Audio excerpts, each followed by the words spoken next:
there, sports fans. This is PlayItRight TV and I'm Quinito, Henson. We're in the midst of the Southeast Asian Games in Cambodia. And Dyan, we've got a loaded cast of guests. Yeah, super excited. They're all in Cambodia. Well, one of them has left Cambodia after winning the gold. Please welcome POC President Bambol Tolentino. Mayor Bambol, welcome again. Congratulations. Great start by our Philippine delegation. PATAFA President Terry Yeah, good evening. Capistrano. Good evening, Quinito, and good evening, Dan. Thanks for coming on to the show. And then, Dyan, we have our other guest. And then, of course, we have our gold medalist in the pole vault, setting a new SEAGAMES record, EJ Obiena, who is now Wow, what a stellar cast. Congratulations. We also have PATAFA President Thank you Terry for having me. Capistrano. This is a great cast of outstanding personalities from the Southeast Asian Games. And I guess our first question has to go to Mayor Bambol. Sabi nga ni Dyan, congratulations. Philippines running fourth in the Southeast Asian Games standings. Oh, we've got Jamie Lim also with us. She's our gold medalist in Karate Kumite, minus 61 kg division. Jamie, it's so nice that you're here to join us on this. So, Thank you. first off, Thank you for having me. all right, yeah, we can hear you now. Mayor Bambol, Yes, how is the Quinito. morale of the Philippine delegation? Kumusta pa ang mood now that we're running fourth? We've got 25 gold medals. Is this up to your expectations so far, Mayor? Yes, mataas ang moral. We're expecting this position and hopefully we can sustain it. No? Marami pa. Sa athletics, tomorrow, 10 to 12 pa yung at stake. Then swimming, then of course, yung martial art, doon tayo babawi. Nandun yung boxing. Ito na yung pumasok sa finals. Then may e-games pa, may kickboxing pa, may arnis pa. Marami pa tayong bakahan na paghuhugutan. So hopefully, God willing, mag-sustain yung fourth. And of course, kung third, din mas better. Nice. And you said that you were for fourth and third. Sabi mo nga that you expect to surpass our 50 gold medal output in Vietnam, but it will be very tough because of the challenge of Cambodia. After a few days of being there, Mayor Bambol, how do you feel about our chances going into third or retaining? Well, after seeing those, especially on those competition against Cambodia, so sometimes we're sad on the result, no? Marami kahit sa karate, alam ni ni Jamie, kahit yung mga nangyari sa jiu-jitsu, no, sa other martial combat sports, Bukator, what's that, Obiena. In Bukator, there was a time when almost 2 golds, kaya lang well, you know, mabigat yung decision ng mga judges, no. We can't complain or protest, especially if top highest government official are watching. So, naintindihan naman natin. Thank you, Mayor. Let's hear from PATAFA President Terry Capistrano. You must be elated. First, Yeah. EJ Obiena's performance. There was a downpour. There was a 1-hour delay. And he smashed the Southeast Asian Games record. By the way, he held the record previously. But we also have another gold medalist. Mr. Capistrano, Terry, can you please tell us, can you give us an update on how the athletics team is faring so far?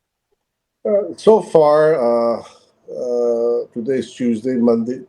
The last 2 days, we have 2 golds, 5 silvers, and 3 bronzes. And we still have 3 days of competition: Wednesday, Thursday, up to Friday night. So there's still a few. There's still a couple of golds up for grabs, a few golds for grabs, and I think we will be fine. I'm cautiously optimistic in the next 3 days.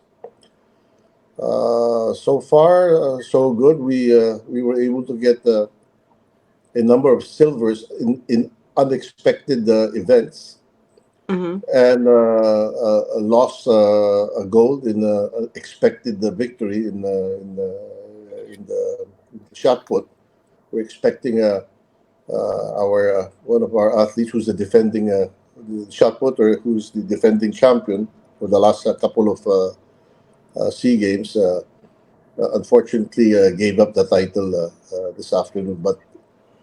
But the good news is Janry Ubas took the gold In the long jump. in the long jump, a late individual long jump late this afternoon. And we had a couple of surprises at the 400 men's 400 meters. We had this fellow called his name is Umagesti Williams, came in a close second, and close third is Ramirez, also well, of course, from the Philippine team. So we had a 2-3 finish in the 400, and a couple of other surprises in the in the middle to long distance, 5,000 meters, and women's steeplechase. So all told, the last couple of days we had two golds, 5 silvers, and 3 bronzes, and I'm still cautiously optimistic in the next 3 days, getting a couple of more golds and a number of silvers. Sounds great. Congratulations so far.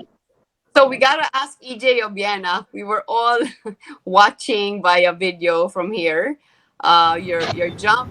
Can you make us cuento? I mean, first you jumped 2540, and then there was torrential rain. You stopped for how long? You didn't know whether you were gonna continue. Then finally you won at 565. Tell us about that whole episode and how it felt to break your own record.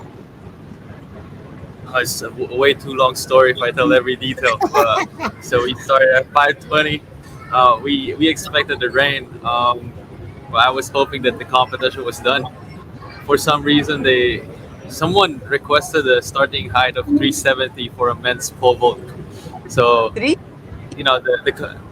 yeah. So the competition was so long. Akala niya high jump. It was, yeah. It was, it was so long, and yeah, so we were like under the rain for like an hour, at least an hour. Then I was supposed to be done, but some things happened. I was like, I felt I needed to show up, and I didn't like what went down. I was like, I can't let this slide, so I just keep jumping. And actually, I kind of didn't even check how high they're setting the bars. Just like next height, next height, next height, but. It went our way, so I think at the end of the day, it's still a win. It's still a good competition, and I'm very happy and content with the performance that I showed. Well, EJ, did you ever get worried with the slippery conditions, the rain going down, a slight slip, Yeah. and something could have happened bad? Did it ever enter your mind, or were you just so focused in making sure you clear that bar? Well, I slipped on the first attempt at 540. My bottom arm actually slipped, but I'm a veteran. Like Sir Terry said, I'm a veteran in this sport. I need to know what to do in the current condition. The job is to win, and I'm very happy that I'm able to deliver.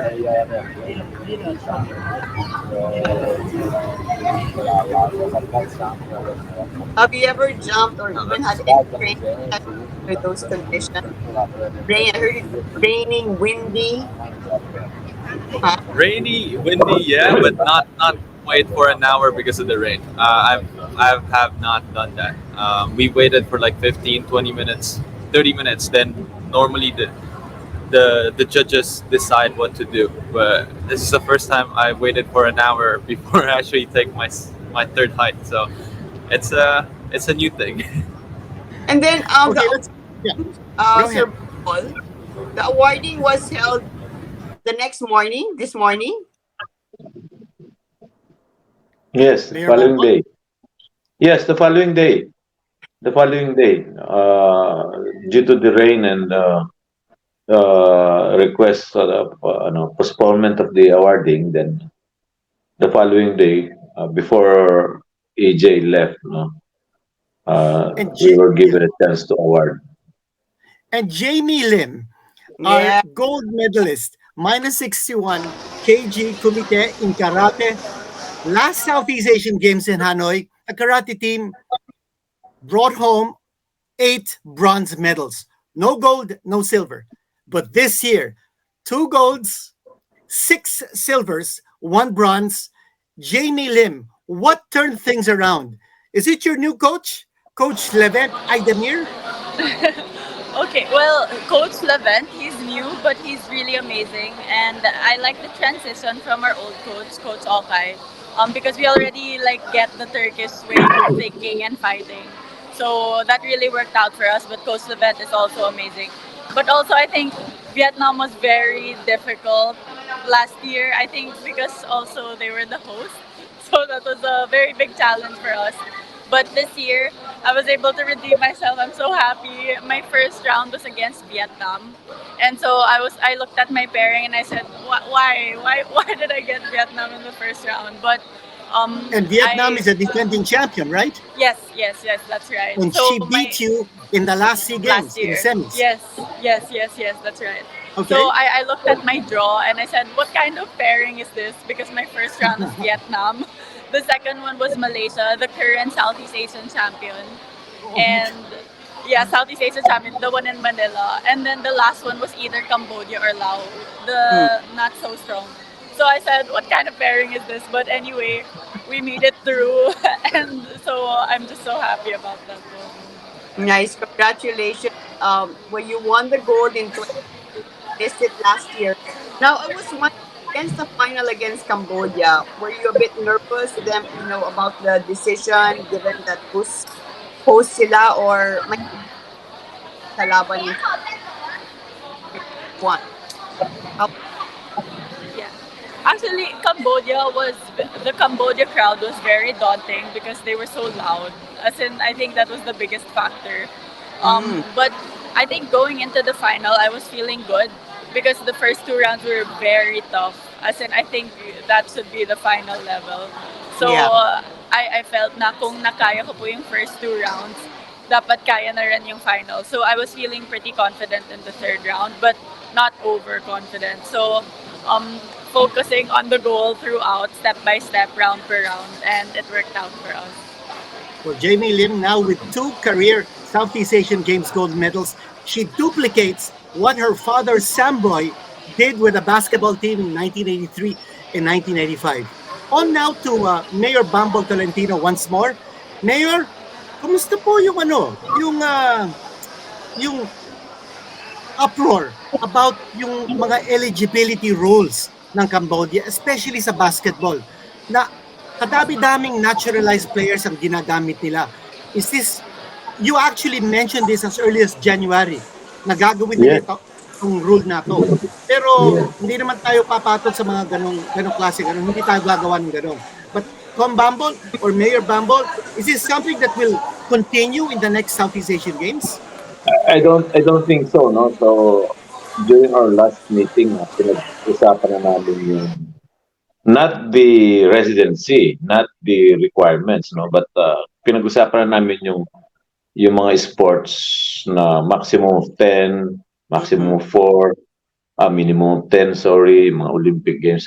Wala pa kami dun sa requirements like passport only, kagaya ng ginawa kayo. Kaya nga I warn, I relayed that to our sports officials, especially basketball, na passport lang ang kailangan dito.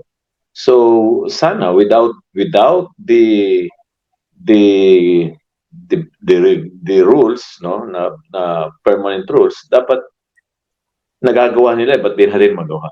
So hindi natin pwedeng like i-blame sa heat, no, na nag-collapse or what. Di sana wala nag-gold kung i-blame mo sa heat or what. So with regards to naturalization, uh, as you said, Quinito, no po pa winard, di ba? Mhm. Na Tama ho. don't belittle this hosting, no? Kung why not go with the flow? Kung kaya nila, kung kaya nila, bakit di natin makaya? Are we not capable of using on that sports only?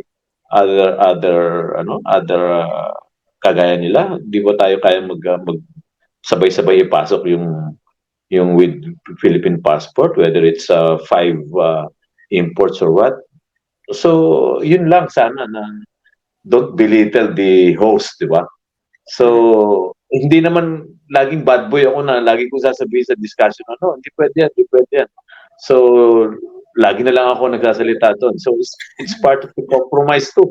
Di ba? Hindi mo pwedeng, hindi na kayo alangan namang mag-boycott tayo or sign of protest or what, di ba?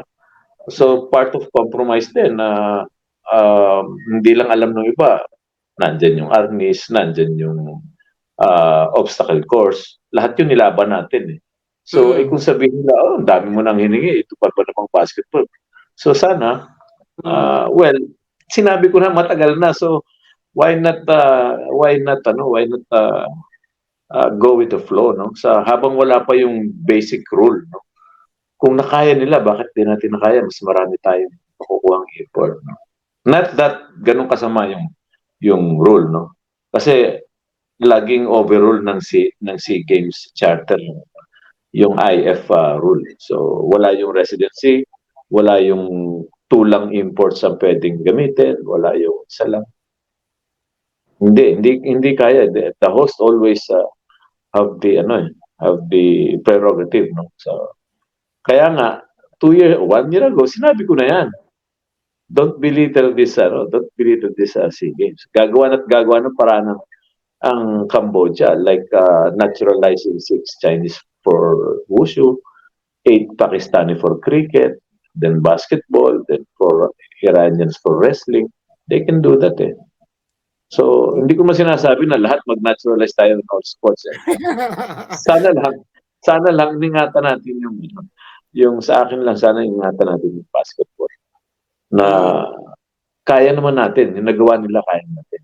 Kung kaya natin magpasok ng 3 import, why not? Kung kaya natin 5 yung naglalaro na sa 5-5, why not? Diba? Baka nga ganun ang gawin eh. Hindi pa natin alam. Buti na lang, 49-94 yung Malaysia. Di ba? So, hindi pa natin nakikita yung next games. Yeah. Well, it's amazing. Cambodia, I looked at their gold medal output last Vietnam SEA Games. They only had 9 gold medals. And now... They have French world ranking number 2 sa triathlon. Yes, beat Kim first time. Yes. Yeah. So now they have 39 gold medals now. It's just a couple of days into the competition. So how do the other countries feel about it, Bambol? And I also... The same. Lahat kami ganun. So wala kang magawa. Alam nga na mag-boycott tayo. Alam nga mag-protest tayo or what. So, kaya nga sana ginaya na lang natin kung yun lang iikatan. So, di ba?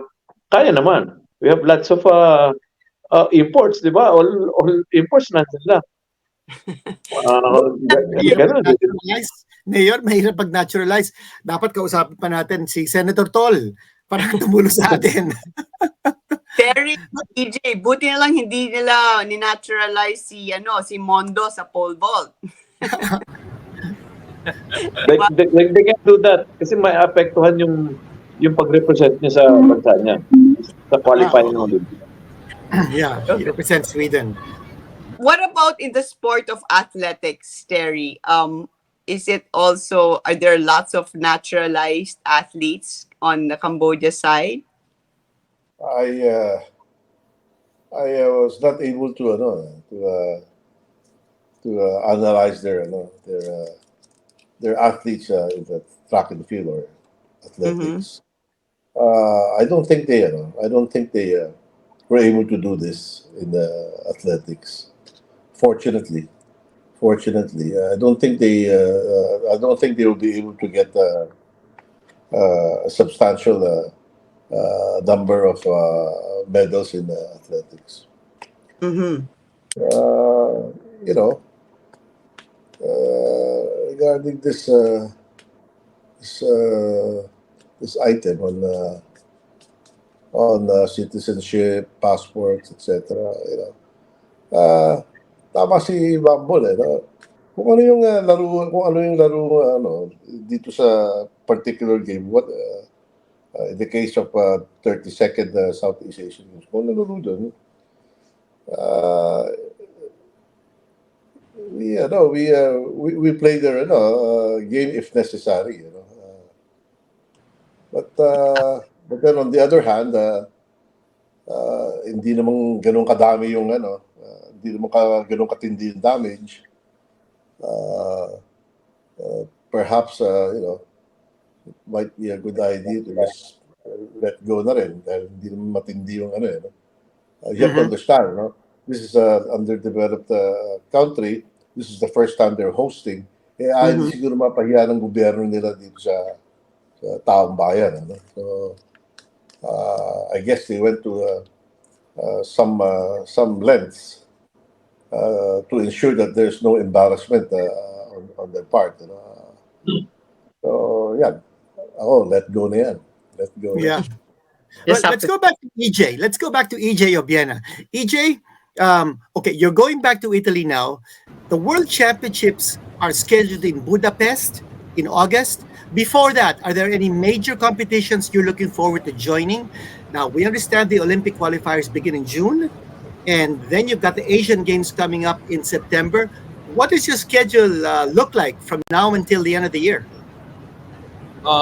I think there's another championship that we're taking part, which is the Asian Athletics Championship in Bangkok, Thailand, July 14 to 16, if I'm not mistaken.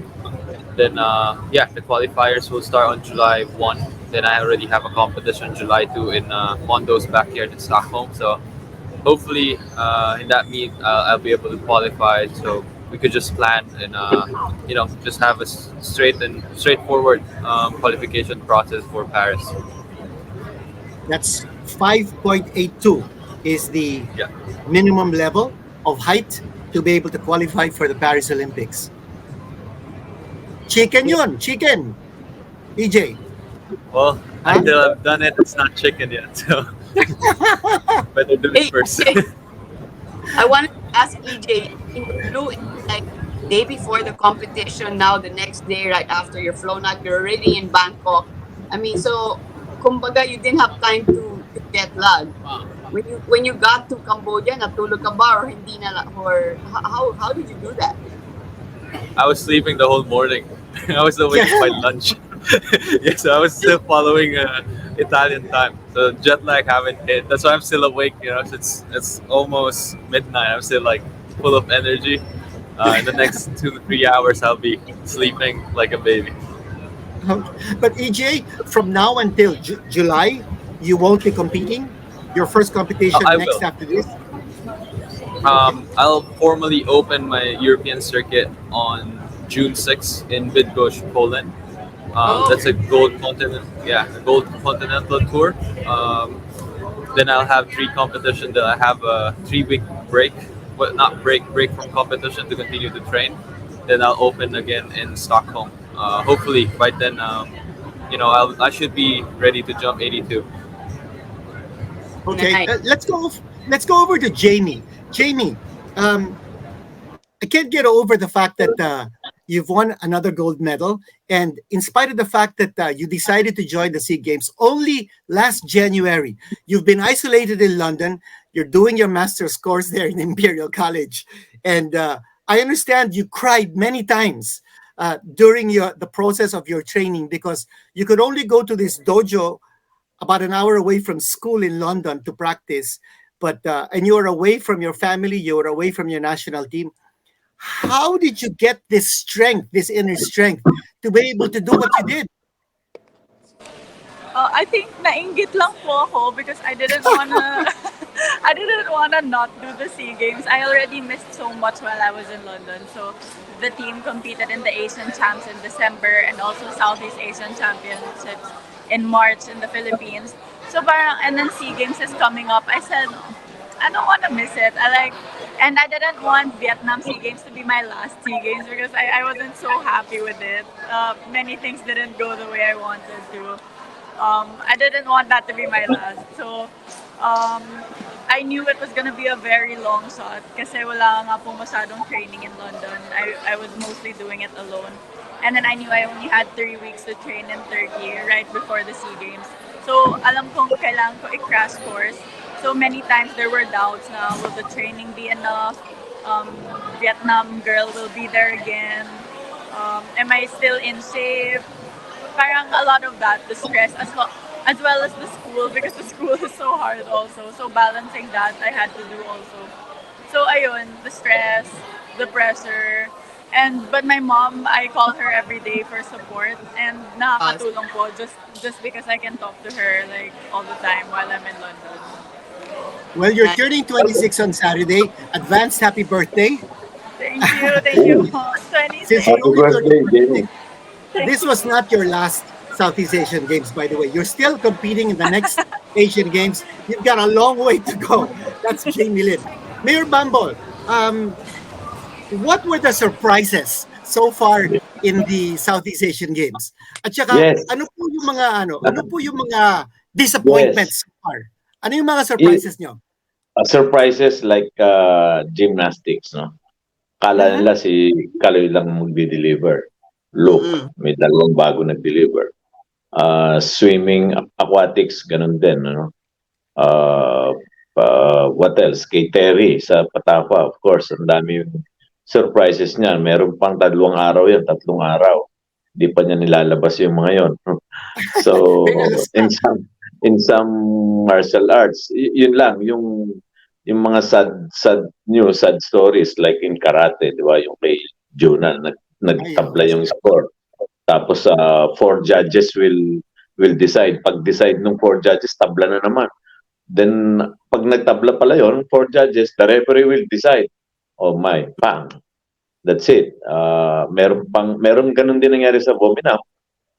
Tabla yung score, ayaw na lumaban ng Vietnam kasi durog na, ayaw na magkaroon ng extension ng round, no? So tabla. Ang ginawa, bunutan. Binunot na lang kung sinong mananalo. What? Meron palang ganong rules. Lahat pala ng judges taga Vietnam. Lahat ng judges taga Vietnam. So, yun ang mga mga unexpected. Like, convocator, 2 beses nang binilangan ng mandatory yung kalaban. Bugbog na rin. Well, siya pa rin nananalo. Binugbog na nung tao na. Kaya nga instruction natin sa knockout na kung ano, para wala nang diba? Diba? Mayor, Meron yung na obstacle course. Yung obstacle course, kadami-daming gold medal nila. 4 golds. Galing. Yeah. And Yeah, then usapan namin ni Atty. Al, no mercy na. Anyway, baka naman hindi ka nalaro yung susunod, so todo mo na ngayon. Wala na Mayor, munang bigayan. Mayor, In what short, about isahan nyo. what about women's football and men's volleyball? Yeah. Yun nga sinasabi ko na sa men's volleyball. Lahat daw, bago yung mga teams, players. So, okay. Sinabi ko nga, pinaglaban namin yan. So, pe-pressure ko na kayo. Sana makapag-show yung maganda. Pero kulang pa. So, women's football, well, it's not the reason na kulang tayo ng 5. Yung best players natin, 5, nasa Europe, lalaro sa mga clubs nila. So, at least, sana, napalaro kahit 2 o 3, yung striker or what. So, yes, malakas tayo sa women's football, but don't belittle SEA Games, di ba? Yung sinasabi ko. Malakas tayo, 49 ang ranking natin. We're gonna play on that. Pero, look what happened. Hindi pwedeng dahilan yun. The 5 best players are in Europe for clubs, playing at their different clubs. Ganun din ang basketball. Sinasabi mo kayo na we go with the flow sana. No, but there's still a lot of surprises. Yung sinasabi ko before. There will be a lot of surprises. Nandiyan pa si Terry. Nandiyan pang ang athletics. Maraming tinatago yan. But Diane? Sana lumabas na. but there were some painful losses in Convocator, but I think just to have won 2 gold medals in a sport that you said we only learned in 2 weeks. 4. Sorry, 4. Yes. Yes, buti na lang sinalihan natin. Yeah. Nag-invite ako from Cambodia na mag-seminar and magti-train for 5 days. Then, ayun, tinago natin. Then Amazing. nagkaroon ng event, sumali tayo. Ang instruction ko, yung isali yung Team A. Gano'n lang tayo. Team B lang padala nyo. Observer lang tayo. Pero nanalo pa rin ng 2 goals dun sa event na yun. Sabi ko, bakit niyo pinakita yung barahan natin? No, Team B lang pala yun. So, pasok si Team A, look what happened, di ba? Yeah. Galing. And you Nakakuha pa tayo ng dalawa. fantastic. I really love the story of Miguel Besana and Ivan John Cruz winning the floor and the vault. Kasi ginawa nila rule to limit Kaloy to only 2 individual events. It turned out to be a blessing for us. Kasi yung others, kapag compete, and then si Besana may experience na rin sa World Cup, can you imagine the confidence and the boost to these 2 That's the surprise. diba? That's the surprise, di ba? Meron pa tayo. May weightlifting pa, kickboxing, boxing, athletics, swimming, marami pa. Wrestling. Penchat, Wrestling daw, 5. wrestling. Five Iranian. Marami pang parating. 5 Iranians Diane, yung wrestling. 5 Iranians of Cambodia. Diane, we want to thank our guests for joining us on PlayItRight TV. As always, maraming salamat po, Mayor Bambol, and more power to you. Terry Capistrano, PATAFA President, again, congratulations and more power. EJ, we love you. Jamie, we love you. What you've done for the Philippines, you made us proud. The honor that you show when you're on the competition field, I mean, it's just overwhelming. What you've done for the Philippines is just unimaginable. So congratulations to both of you. Diane, your final thoughts? Keep going. We're always going to be supporting you, and we will be happy to talk to you in victory, hopefully most of the time, but even in your struggles, diba? So congratulations again. Thank you for your time. Safe trip to Jamie and EJ and Kong Bambol and Terry. Let's keep going. Kaya natin to. Thank you again. God More bless. power. Maraming salamat sa inyong lahat. Thank you so much. Mayor Thank Terry, you. EJ, and Jamie. Jamie, you're coming home to the Philippines and you'll be here until Saturday. So we hope to see you. I hope to see you po. Thank you so much. Bye. Okay, Thank you. Thank you, guys. Thank you. All right. What a star-studded cast of characters, Diana. We never expected that we would get everybody in. We also invited Chairman Dicky Bachman, but wasn't able to join. But still, Mayor Bambol's presence and Terry Capistrano's presence, EJ Obiena's presence, and Jamie Lim's presence, 2 gold medalists with us on our show. Tremendous.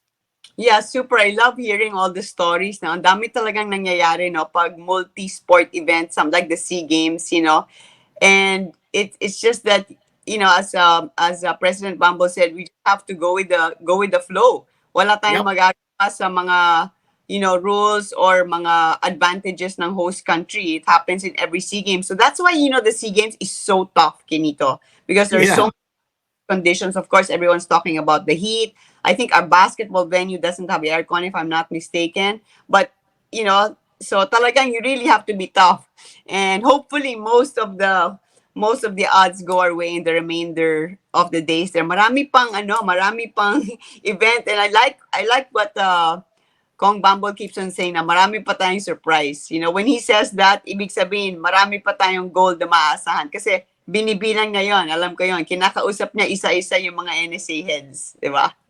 Okay, well, that wraps up our show. But before we go, this is something that I know all Play It Right TV followers are looking forward to. This is the announcement of the winners of our FIBA World Cup 2023 Molten Basketball giveaways. And now we've got our winners. They've been chosen. Number one, Michael Brandy Bermudez. He will win the first prize of the official game ball in the FIBA World Cup 2023. That's going to be a premium leather ball. Mr. Bermudez wins that. And then Cyril Jury Damian, a composite leather basketball with a completely different design from the leather ball. Very colorful and certainly something that you will want to keep. And for Riero Bardon II, a FIBA World Cup 2023 rubber basketball, again with all the trimmings, with all the colors, with all the Puso designs. So we will get in touch with all three winners, and we will have those balls, those prizes delivered straight to you.